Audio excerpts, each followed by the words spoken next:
2018 жылы Махек, қысқаша айтқанда Мак деген қыз, блогерша, YouTube, Instagram, TikTok жүргізген, TikToктағы трендтерді анасымен бірге түсіріп, анасын танымал еткен. Танымал болған анасы 2019 жылы өзіне Instagram, TikTok ашып алады. Анрен 40-тан асып кеткен әйел, күйеуі болған, бір қызы, бір ұлы болған. 2019 жылы племянницасы Анренді видео-чат арқылы бір жігітпен таныстырады.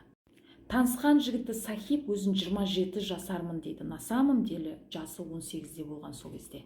Сахиб Анрен үлкен возрастта болса да, күйеуі бар болса да, қайта-қайта Инстаграмнан жазып, телефонын алып, Анренмен араласып кетеді. Анрен Пакистанның азаматшасы болған, қызы 3-ке толғанда Англияға көшіп келген, жас кезінде свобода көрмеген, 40-тан асқан соң свободаны көріп, еліктеп, сол жас жігітпен жүріп кетеді. Сахиб байдың баласы болған, сондықтан Анренге көп шашылған. Подаркілер жасаған, жақсы көретін нәрселерін алып берген. Анрен өзінің любовнигі бар екен, 2 жыл бойы ешкімге айтпаған, 2021 жылы біреу біліп қояма деген қорқынышпен Сахибке айтқан, тоқтатайық бәрін деп. Сахиб көнбеген, қайта-қайта шантажер ете берген. Фото видеоларыңды күйеуіңе көрсетем деген. Қызы екеу прямой эфирде отырғанда, прямой эфирге де жазған, мамаң айт, маған хабарластын деп. Анрен хабарласып, маған тыныштық бер деген кезде, саған тратить еткен ақшамды қайтар деген. Не істерін білмеген Анрен қызына барлығын айтып береді. Баста қызы ашуы келеді, бірақ шешімін табамын дейді. Мак достарына айтып, Сахибті ұрып, телефонын алып қойып, қорқытамыз деп шешеді. Мамасын айтады, Сахибті кездесуге шақыр, ақшасын қайтарамыз деп айт дейді. Сахиб кездесуге Хашим деген досымен келеді.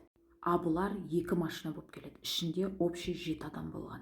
Сахиб бұлардың 2 машина болып келгенін, тоқырлап келгенін көріп, қорқып машинадан түспей қашады. Машинаны 160-пен айдап Қызылға да өтіп кете береді. Бұлар 2 машина болып артынан қуа береді. Жолда Сахиб полицияға звондайды, мені өлтірмекші, қуып келе жатыр деп.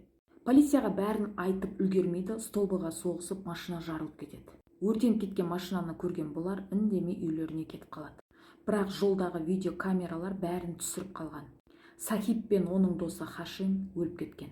2 машинадағы 7 адамды ұстайды, бұлар отрицать етеді. Бірақ та Сахибтің почталарын тексергенде осы әйелмен жүргені анықталады. 46 жасар Анрен 22 жылы 26 жыл 9 айға сотталып кетеді. 24 жасар қызы Мак 31 жыл 8 айға сотталады. Солай бірге болған достары да сотталады.